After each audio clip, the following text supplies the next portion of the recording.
Hi friends, నమస్తే. నేను మీ Prasanna. Welcome to Prasanna blogs అండి. ఈరోజు ఎంతో ఆరోగ్యకరమైన మంచి రెసిపీతో మీ ముందుకు వచ్చానండి. అదేంటో తెలుసా? ఇదిగండి, బొబ్బర్ల అన్నం అండి. పులగం అన్నం కూడా అంటారు. ఇది బెల్లం వేసుకుని, పాలు వేసుకుని, ఇదిగండి బొబ్బర్లు వేసుకుని చేస్తే చాలా టేస్టీగా ఉంటుంది ఫ్రెండ్స్. ఇది ఎట్లా చేసాను, ఈ ప్రాసెస్ అంతా మీకు చూపిస్తాను. ఓకేనా? మీరు గాక ఫస్ట్ టైం నా ఛానల్ చూస్తున్నట్లయితే తప్పకుండా సబ్స్క్రైబ్ చేసుకోండి, లైక్ చేయండి, షేర్ చేయండి. Okay, thank you for watching. ఇప్పుడు ఎట్లా చేయాలి ఈ రెసిపీ అంతా చూపిస్తాను, వచ్చేయండి చూసేద్దాం. హాయ్ అండి, ఇదిగోండి ఈరోజు ఎంతో ఆరోగ్యకరమైన అమ్మమ్మ నాటి అలసందలు బొబ్బర్లు అంటారండి. ఈ అన్నం చాలా టేస్టీగా ఉంటుందండి. పులగం అన్నం అంటారు, బొబ్బర్లు అన్నం అంటారు. దీని పాయాసంగా కూడా చేసుకోవచ్చు అన్నమాట. చాలా టేస్టీగా ఉంటుందండి. ఈరోజు ఇది ఎలా ప్రిపేర్ చేయాలో చూపిస్తానండి. ఓకేనా? ఇవి డబ్బా తీసుకున్నానండి. ఇవి కూడా డబ్బా రైస్ తీసుకున్నానండి. ఓకేనా? ఇవి శుభ్రంగా వేసి చూపిస్తాను. ఇదిగోండి రైస్ డబ్బా తీసుకున్నాను. చాలా టేస్టీగా ఉంటుందండి ఫ్రెండ్స్. ఒకసారి మీరు కూడా ట్రై చేయండి. ఓకేనా? ఇవి మంచిగా ఫ్రై చేసుకోవాలన్నమాట. చూపిస్తాను. నేను కలర్ పెట్టేసాను పొయ్యి మీద. ఈ బొబ్బర్లు చక్కగా వేపుదామండి, ఫ్రై చేద్దాం. చాలా బాగుంటుంది ఫ్రెండ్స్. ఒకసారి ఫ్రై చేద్దాం.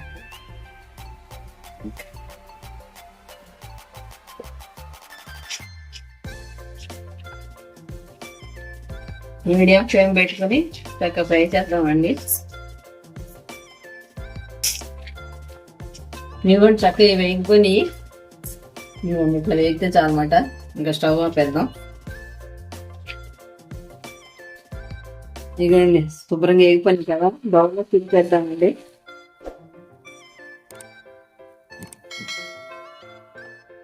వీటిని శుభ్రంగా కడిగేసుకుని నానబెడదాం. కడిగేసి ఒక గంట నానబెడదామండి.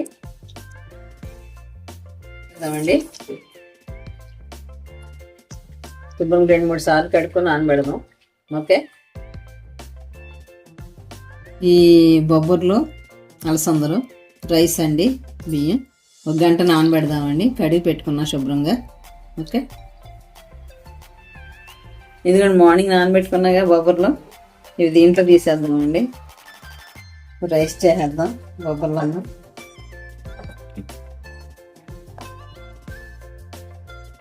అట్లాగే రైస్ అండి, ఈ రైస్ కూడా వేసేద్దాం.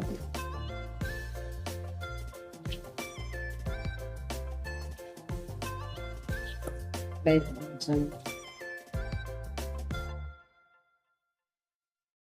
2 డబ్బాలు వాటర్ బియ్యం కదా, అదో డబ్బా ఇదో డబ్బా, 3 డబ్బాలు వాటర్ వేద్దామండి. మనకు ఫుల్గా వచ్చింది కదా, ఒక 3 విజిల్స్ రానిద్దాం, సరిపోయింది. ఓకే, కొంచెం రుచికి సరిపడా సాల్ట్ వేసానండి, లైట్గా. స్వీట్ అయినా కొంచెం సాల్ట్ వేసుకుంటే బాగుంటుంది అన్నమాట. ఇదిగోండి కూడా కప్పులు మూత పెట్టేస్తున్నాను. రైస్ కుక్కర్లో పెట్టాం కదండి, బొబ్బర్లో రైస్ అయిపోయింది. 3 విజిల్స్ వచ్చినాయి అన్నమాట. తీసేస్తాను. ఇదిగోండి ఇట్లా అవుద్ది.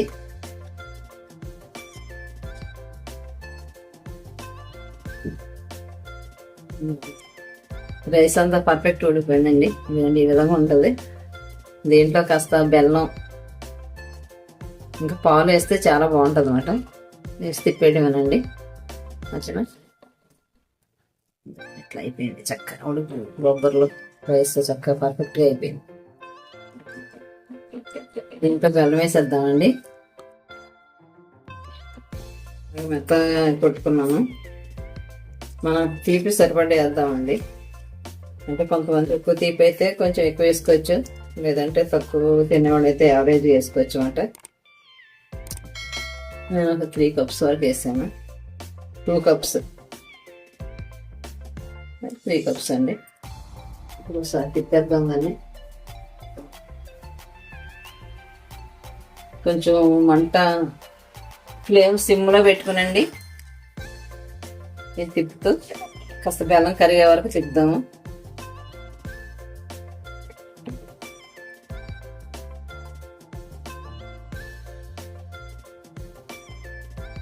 స్టవ్ వేసుకున్నాము. బెల్లం కరిగేసరికి కొంచెం వాటర్ వస్తూ ఉంటుంది.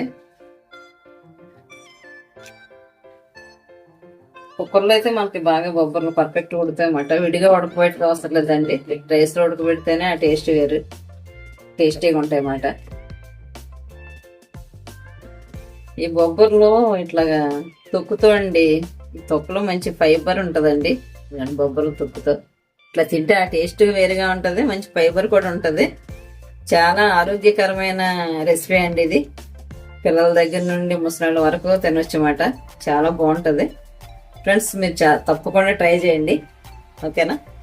ఇప్పుడు బెల్లం వేసాం కదండి, నిదానం కరుగుతూ ఉంటుంది. కరిగి కొంచెం లూజ్ వస్తుంది, చూస్తూ ఉండండి. ఇలా తిప్పుతా ఉందా. బెల్లం అంతా కరిగిపోయింది. ఇప్పుడు పాలు వేద్దామండి. కొంతమంది పాలు లేకుండా కూడా ఇట్లా తింటారు, కానీ పాలు అయితే ఇంకా టేస్ట్ వస్తుంది అన్నమాట. ఒక 1/2 లీటర్ పాలు అయిపోయినా పర్లేదు, కానీ పాలు వేస్తే ఇంకా టేస్ట్ వస్తుందండి. ఒక 1/2 లీటర్ పాలు, కాసిన పాలు దీంట్లో వేసేస్తున్నాను. ఆల్రెడీ కాసాం కాబట్టి కాస్త అంతా తిప్పేసి దించేయడమేనండి. ఇంకా రెడీ అయిపోయిందండి.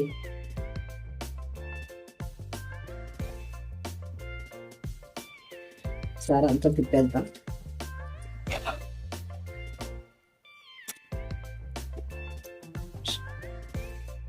అయిపోయిందండి. ఇంకా స్టవ్ కట్టేద్దాం. పెట్టారు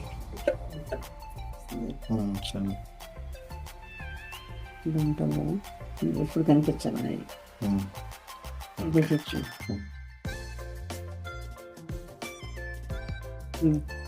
ఇదిగోండి, అసలు ఎంత టేస్టీగా చూడండి. చక్కగా నెయ్యి వేసుకుని ఇలా తింటేనండి అసలు చాలా టేస్టీగా ఉంటుందండి. ఫ్రెండ్స్, మీరు కూడా ఒకసారి ట్రై చేయండి.